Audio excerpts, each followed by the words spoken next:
What do y'all think? Do you think that Jake Paul will eventually say yes to Andrew Tate? And do you think Andrew Tate will actually kick his ass? What's going on, y'all? Flamin' Cheetos. That random YouTuber with the earweeness. So I apparently have a thing for doing videos on people that I am not a big fan of. And I don't know enough about him to make a legitimate opinion on him. But I've heard that Andrew Tate is not a great human being. So I am curious about this. Jake Paul supposedly rejecting a fight invite from Andrew Tate. So, without further ado, let's get into it. I'm one of the lucky ones. I made a little bit of money. I don't have 50 million to bet with you, but I do have 3 million to bet with you. So this is your offer. $3 million. You put 3, I put 3. Winner takes all. Why the f*** he start out sounding British and then he's sounding American now? I'm 5 years out the ring. I'm a kickboxer. Joe Rogan just dropped the bombshell on why Jake Paul, the so-called boxing prodigy, turned down Andrew Tate's big fight offer. And get this, he didn't just reject the fight, he straight up kicked the $3 million to the curb. Yeah, you heard that right. So what's the deal here? Is Jake terrified of losing? Or does he only box when the odds are conveniently stacked in his favor? Seems like the only thing scripted here is his so-called career. If you want to fight and you want to send a contract, send one to me. I will take a few weeks break from living my retired life to kick the living out of a goofy, entitled dickhead like you. You know my name, Andrew Tate. Google it if you want to know more. Any day, any time. Okay, I don't like Jake Paul, but we're like 5 seconds into this video, I already can't stand the arrogance coming out of this Q-tip looking dude. But don't worry, I'm going to break down all the reasons behind Jake's rejection, the savage callouts from Andrew Tate, and how Joe Rogan tore into Jake's play-it-safe strategy. Buckle up, because this story is packed with drama, ego, and some hilarious truths you won't want to miss. As a boxer? Yeah, there's no doubt about it. And listen, what Jake Paul has accomplished is he's fighting old guys. Yes. He's fighting, all he fights are old guys and whatever. But listen, say what you want, he wins. And he makes money. So he's doing his thing, you know? As annoying as it is, he's right. Come on, fight.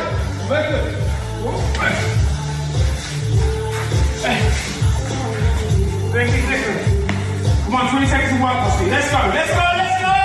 Come on, work. Work. 10 seconds. Work. Because Jake Paul is the man who claims to take on all challengers conveniently, and now he ducks out the moment a real test shows up. And who better to expose him than Joe Rogan and Andrew Tate? Also, with that being said, I know I already covered it, but what is going on with him and McGregor? Is that fight ever going to happen? If you know, leave it in the comments. If there's a handbook on how to dodge legitimate competition while screaming about being the best, Jake Paul probably wrote it. Yeah, he'll never do that, though. He knows. He knows way. One, he's under contract. And he's two, not his own boss. And two, he won't do it. He knows better. He might and it's funny to say, like, yo, Conor McGregor is scared of Jake Paul and will never box him. When Andrew Tate, former kickboxing champion and professional button pusher, called out Jake, the internet erupted. Tate wasn't playing games. He openly challenged Jake to a fight with a $3 million bet and an anytime, anywhere ultimatum. But instead of lacing up his gloves and stepping into the ring, Jake hesitated. Not the kind of hesitation that builds suspense. It was the awkward kind that makes you wonder if he's frantically texting his PR team for an excuse. You've got left with somebody like me. He'd mentioned me before, and there'll be people out there saying, oh, Carl Froch's talking about himself. He's after a payday. Listen, I'm not after a payday. I'm doing all right. There's no problems with my finance. And then came Jake's brilliant pivot, fighting Mike Tyson. Yes, the 57-year-old retired legend who hasn't been in his prime since VHS tapes were still a thing. Jake, in his infinite wisdom, decided that boxing Tyson... Yeah, I'm not gonna lie, I was pretty damn butthurt that Tyson lost. I mean, it was pretty obvious that was gonna happen, but yeah, wasn't too happy about that one. Tyson would be a better move than facing someone like Andrew Tate, who is not only in fighting shape, but also unpredictably dangerous. It was a calculated move, sure, but it screamed one thing louder than anything else. fear. And we all know the fight was scripted, and he can't do a fight scripted with Andrew Tate. So when you see some of these crossover fights, obviously I know that you and Jake Paul have had your disagreements. Do you think that Jake's gotten better as a boxer? Yeah, there's no doubt about it. And listen, what Jake Paul has accomplished is he's fighting old guys. Yes. He's fighting, all he fights are old guys and whatever. But listen, say what you want, he wins. And he makes money. So he's doing his thing, you know? Let's not act like this is the first time Jake Paul has avoided a fight he couldn't control. His entire boxing career has been a masterclass in cherry-picking opponents. Former basketball players? Check. Retired MMA fighters who haven't boxed a day in their lives? Double check. And now, Tyson, a retired heavyweight with enough fame to sell tickets but not enough speed to pose a real threat. It's a pattern so obvious that even Jake's most loyal fans are starting to notice. Joe Rogan didn't hesitate to call Jake out on his podcast, pointing out that Jake's strategy revolves around avoiding anyone who might actually beat him. I'm curious. Between them two, who would y'all want to see win? Fighting old undersized guys, Rogan said, summing up what everyone else was already thinking. Jake Paul doesn't want to fight Andrew Tate because Tate is younger, faster, and far more unpredictable than any opponent Jake has faced. Rogan even went a step further, saying that Jake's reluctance to face Tate shows he's more interested in preserving his record than proving himself as a Alright. I am curious. So, let's find something out real quick. Jake Paul is 27 years old. Alright. Andrew Tate, 38 years old. Holy shit. Why is Jake Paul hesitant on fighting Andrew Tate then? legitimate fighter. Two brothers, one cage. Jake Logan, you Tristan. Who comes out alive? You know what? I'm trying so hard to not start internet beefs. I'm really trying not to. You could say Jake and Logan, man. Bro, Don't worry about it. No, I can't lie. Bro, I'm going through life. I'm trying to live peaceful now. I've got Fed agents in my house. Matrix is after me. I'm just trying to live peaceful. But of course, I have absolute faith in myself and my brother, and I know what we've been through, and I know the kind of men we are. Now let's talk about Andrew Tate for a second. This isn't some washed-up internet personality looking for a quick payday. Tate is a former kickboxing world champion with a chip on his shoulder and a point to prove. He didn't just challenge Jake Paul, he practically dared him to fight. His $3 million bet wasn't just a publicity stunt, it was a statement. Tate knew Jake wouldn't take the fight, and he wanted to make that fact as public as possible. Tate didn't stop at the initial call-out either. When Jake Paul ghosted him, he doubled down, calling Jake out again and pointing out the painfully obvious. Jake's entire career is built on fighting opponents he can script. There's a difference between training and being a fighter, Tate said, throwing one of the most savage truths at Jake's entire existence. Prime fighters destroy hobbyists. Andrew, fighter, legitimate, badass motherfucker, strong mentality. Sorry, Tristan Tate is the weak link. I say let's He got a bad shoulder. He's shaped like a gingerbread man. I don't want no beef, but that's delusion. PFO will set this up. A MMA double tag team match. 10 million for everybody. You might have a fight. You might have a fight on your. Jake's silence after Tate's second challenge was deafening. For someone who never shuts up when it comes to hyping his fights, Jake suddenly had nothing to say. His fans, who had been hyped about the possibility of a Paul Tate showdown, were left scratching their heads. And if this feels like Jake just got rocked by a verbal 1-2 combo, then slip the jab and smash that subscribe button, because this saga is delivering more hits than Jake ever will in a real fight. Let's break it down. Jake Paul chose to fight Mike Tyson instead of Andrew Tate because Tyson is safer. Yes, Tyson is a boxing icon, but let's not ignore the fact that he's 57 years old and well past his prime. Jake knew he could control the narrative in a Tyson fight. He knew it would sell pay-per-views because of Tyson's name, not because it would be a real challenge. We all know that fight was scripted. And most importantly, he knew it wouldn't put his carefully curated record at risk. Why don't you lose to an old man who's retired? I live in the real world, Jake. There's a whole bunch of fighters out here who live in the real world. Men who are dangerous. I don't like the arrogance of Andrew Tate. He already sounds like a douchebag. He already sounds like a fucking prick.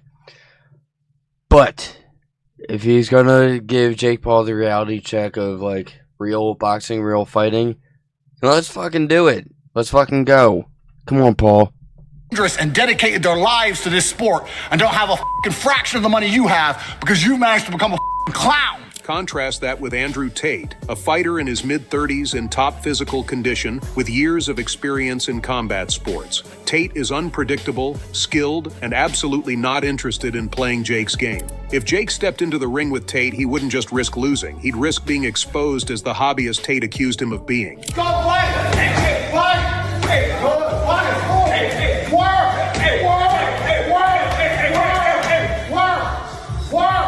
Hey, work! Hey, work! Hey, hey, hey! Keep on. Come on, work. Go. Work. Come on, Marcus. Keep on. Work! Come on, fight! Back it. Hey. Come on, 20 seconds to walk. Let's go. Let's go. Let's go. Joe Rogan once again didn't hold back when talking about Jake's decision to fight with a Tyson instead of Tate. Jake Paul doesn't want a fight he can't control, Rogan said, cutting through Jake's facade like a hot knife through butter. And he's right. Jake Paul's entire career is about control. Controlling the opponents, controlling the narrative, and controlling the spectacle. Andrew Tate represents the one thing Jake can't control, a real challenge. If Jake thought his fans wouldn't notice his dodge, he was sorely mistaken. Social media lit up with criticism, and the backlash was brutal. Fans called him a coward, a fraud, and worse. Even some of Jake's supporters admitted that his decision to avoid Andrew Tate while fighting Mike Tyson was a bad look. The internet doesn't forget, and this move might just haunt Jake for the rest of his career. The best boxer on the planet is Jake Paul. why? I mean, who's doing it? I mean, if Mike Tyson says let's do What do you mean who's doing it? Is not you. Not you at all. I mean, you're getting in the ring with people who are much different skill set than you because you know you'll win. this, are you down? 100%. I'm gonna make Mike my girlfriend. Would you fight Mike Tyson? Again, no, because he's now old, and I would be an absolutely tragic shame to knock out an old version of his prime self. That doesn't feel fair. Prime Tyson would have ripped me apart in a boxing match, so to beat him when he's past his prime feels dishonorable, and I feel dirty for doing that. So there's no amount of money on the planet that could convince me to fight. And let's not forget Tate's fans. They were more than happy to join the chorus of criticism, flooding Jake's social media with taunts and reminders of his unwillingness to step into the ring with a real fighter. Tate, of course, took full advantage of the situation, calling Jake out for being scared and reiterating his challenge. It was a masterclass in psychological warfare, and Jake had no response. I'm known as a fighter in a way that he never will be. I'm known as a fighter in the way that if you throw me in a cell with a murderer, a rapist, and 2 drug dealers, people look at me and go, okay, respect. He would have left with a higher male body count than his fiance. That's how he would have left Jake. Joe Rogan's comments added fuel to the I don't know about that. Rogan didn't That sounded pretty cocky to me. just expose Jake's strategy, he completely dismantled it. He's avoiding young competitive opponents, Rogan said, and it's hard to argue with that assessment. Every opponent Jake has faced so far has either been out of their prime, out of their weight class, or out of their depth. Fighting Andrew Tate would have been a chance for Jake to silence his critics and prove he's more than just a YouTuber with a decent punch. Instead, he chose the easy way out, and Rogan wasn't about to let him off the hook. Jake Paul's decision to reject Andrew Tate's fight offer has done more than just damage his reputation. It's exposed the core weakness in his entire brand. For years, Jake has built his career on the illusion of being a fearless competitor, but this saga has shattered that image. Fans now see him for what he is, a businessman more interested in selling fights than proving himself as a boxer. Jake Paul can fight. It's not like Jake Paul can't fight. Yeah. Jake Paul just won't fight anybody.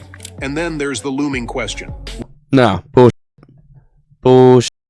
If he could really fight, then he would take on an actual equal opponent. An equal opponent, not someone whose prime was like 20, 30 years ago. No. Where does Jake go from here? Does he keep dodging real opponents and risking further backlash? Or does he finally step up and face someone like Andrew Tate? The longer he avoids fighters like Tate, the more his reputation will suffer. Andrew Tate and Joe Rogan have exposed Jake Paul in a way that no opponent ever has. They've revealed the cracks in his armor, and now the whole world is watching. Jake can keep pretending he's the future of boxing, but as no, well, yeah, pretending that he is the future of boxing. He is not, obviously. unless professional boxing is going to take a swim down the toilet, if Jake Paul is the future of boxing, then professional boxing might as well just not be a thing. What do y'all think? Do you think that Jake Paul will eventually say yes to Andrew Tate? And do you think Andrew Tate will actually kick his ass? If he does accept it, then I believe Tate would kick his ass. Even though I kind of, if I'm being honest, would like Jake Paul to win that fight. And then I would like for Paul and McGregor to fight and for McGregor to win. But anyway, again, I'm curious as to what y'all think. Let me know in the comments. Thank y'all for hanging out. And don't forget to like and subscribe. Peace.